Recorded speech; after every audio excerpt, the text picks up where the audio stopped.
भाग्य का खेल। एक गांव में पारो नामक एक गरीब विधवा रहती थी। उसका एक पुत्र था। यह इतनी गरीब थी कि घर में 4 बर्तन भी ढंग के नहीं थी। लड़का अभी छोटा था।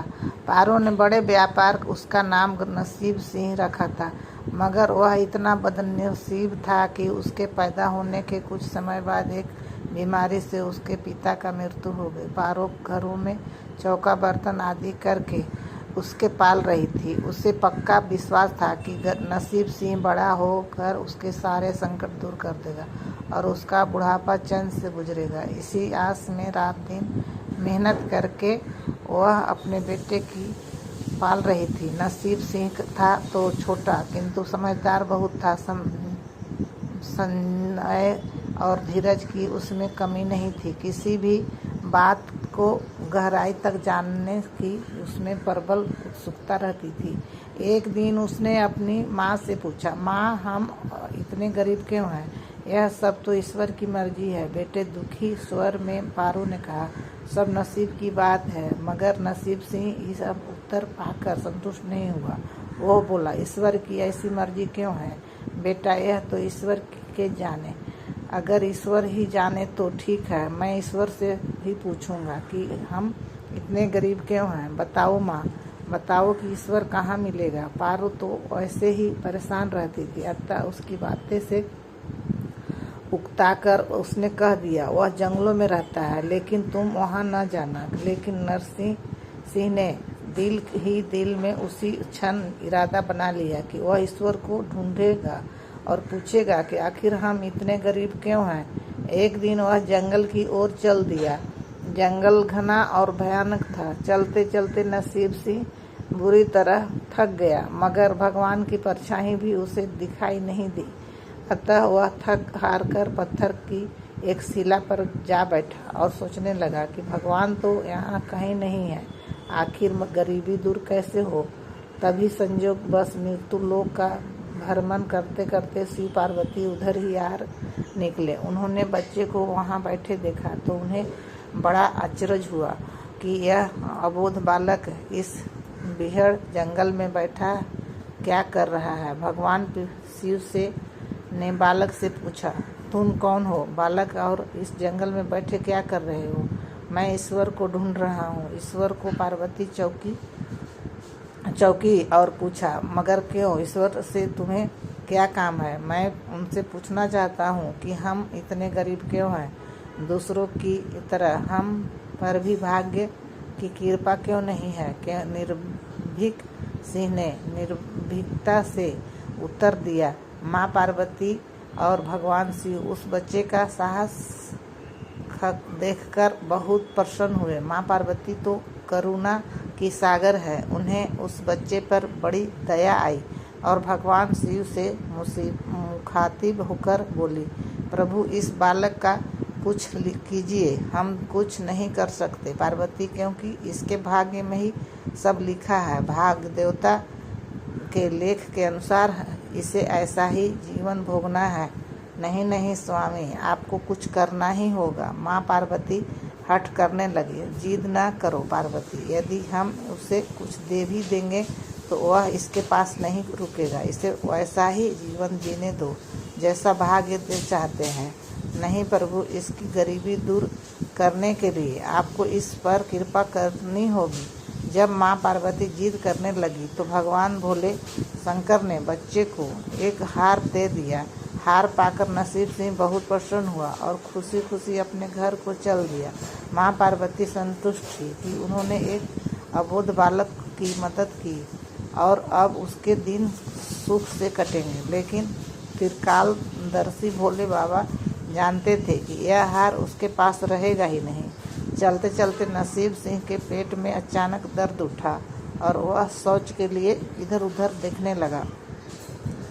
उसने भगवान शिव का दिया हार पत्थर की एक शिला पर रख दिया और झाड़ियों के पीछे चला गया। तभी एक चील कहीं से उड़ती हुई आई और उस हार को उठाकर उड़ गई। अरे, मेरा हार! सब कुछ भूलकर लड़का चील के पीछे भागा, मगर कब तक वह चील का पीछा करता, कैसे पकड़ता? उसे एकाध बार पत्थर उठाकर उसने चील को मारने की कोशिश की, किंतु चील अधिक ऊंचाई पर थी। कुछ ही पलों में चील उसकी नज़रों से ओझल हो गई, तो वह खड़ा दुखी हुआ और रोते रोते अपने घर की ओर चल दिया। घर पहुंचकर उसने माँ को सारी बात बताई, मगर पारो को उसकी बात पर बिल्कुल भी विश्वास नहीं हुआ। हाँ, उसकी बात सुनकर थोड़ी सी उदास अवश्य हो गई, लेकिन नसीब सिंह माँ की उदासीनता देखकर हतोत्साहित तो नहीं हुआ। उसने मन ही मन निर्णय लिया कि वह कल फिर वहीं जाएगा और भगवान शिव पार्वती को अपनी विद्या सुनाएगा। उसका विश्वास था कि भगवान शिव उस धूर्त चील को अवश्य ही ढूंढ लेगा। भगवान शिव ने पार्वती से कहा, देखो, उसके पास कल वाला हार नहीं रहा, उसे एक चील ले उड़ी है और दूसरा हार पाने वो उस चील को दंड दिलवाने की इच्छा लिए वह लड़का आज फिर आया है। पार्वती देवी ने फिर भगवान शिव से प्रार्थना की, आप चाहे चील को दंड दे या न दे, किंतु उस लड़के की सहायता करके इसकी निर्धनता दूर करो। हम अब कुछ नहीं कर सकते देवी, यदि तुम जिद करती हो तो हम ब्रह्मा से कहते हैं, वही इस बालक की कुछ सहायता करेंगे। कहकर भगवान शिव ने ब्रह्मा जी के बुलाया और सारी बात बताकर आग्रह किया कि आप ही इसकी कुछ मदद करें। तब ब्रह्मा जी ने लड़के को हीरे की एक अंगूठी दे दी। लड़के ने अंगूठी जेब में रखी और खुशी खुशी अपने घर चल दिया। उसने सोच लिया था कि वह अब एक पल के लिए भी अंगूठी को अपने से अलग नहीं करेगा। चलते चलते अचानक उसे प्यास लगी। वह सरोवर के किनारे पहुंचा और जैसे ही वह चुल्लू भर कर पानी पीने के लिए झुका, वैसे ही उसकी जेब से अंगूठी निकलकर पानी में जा गिरी और इससे पहले कि वह उठाता एक मछली उससे निगल गई। नसीब से फिर रोते रोते घर आया और माँ को सारी बात बताई। बेटा, जब तक भाग्य में नहीं है तब तक कोई भी चीज़ नहीं रुकेगी। माँ ने उसे दिलासा देते हुए कहा, जब भाग्य देवता खुश होंगे तो मिट्टी भी सोना बन जाएगी, मगर इस प्रकार किसी के देने से हमारी गरीबी दूर नहीं होगी। उसे समझकर माँ अपने काम में लग गई, मगर नसीब सिंह फिर हार मानने वाला नहीं था। उसने मन ही मन सोच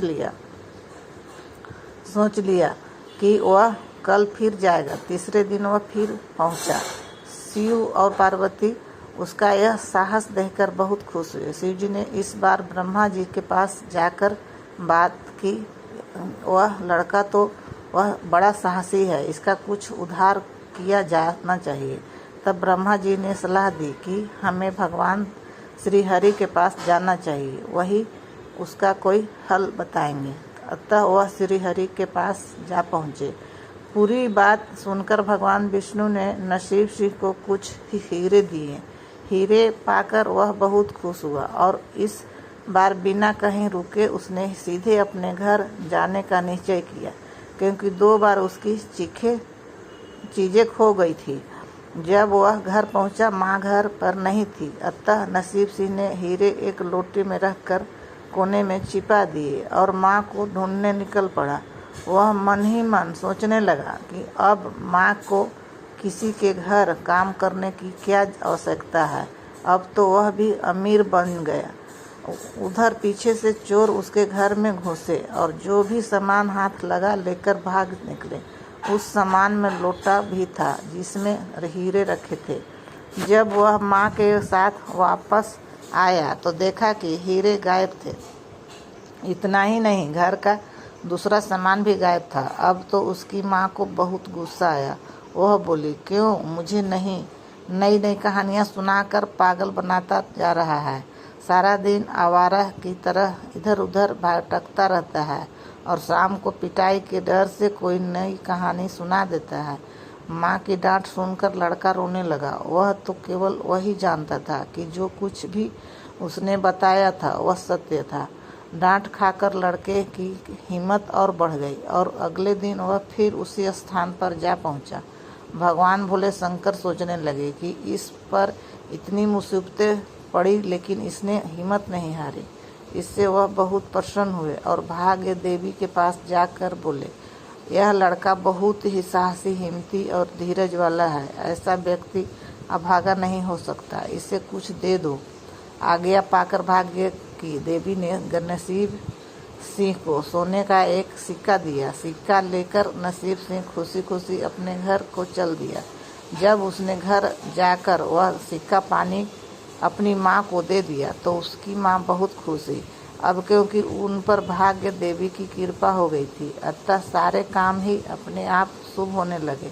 दूसरे दिन ही एक मछली वाला उसके गांव में मछली बेचने आया तो लड़के ने वही सिक्का देकर मछली खरीद ली। उसकी माँ ने मछली का पेट चीरा तो वह अंगूठी निकली जो ब्रह्मदेव ने उसे दी थी और जो उसकी जेब से तालाब में गिर गई थी। माँ ने अंगूठी संभाल कर रख ली और नसीब सिंह से बोली, जा बेटा, जंगल से थोड़ी लकड़ियाँ ले आ, आज घर में ईंधन बिल्कुल नहीं है। लड़का कुल्हाड़ी लेकर जंगल की ओर चल दिया। वहाँ जाकर जिस पेड़ पर लकड़ी काटने के लिए चढ़ा, वहाँ उसी चील का घोंसला था जो उसका हार उठाकर ले गई थी।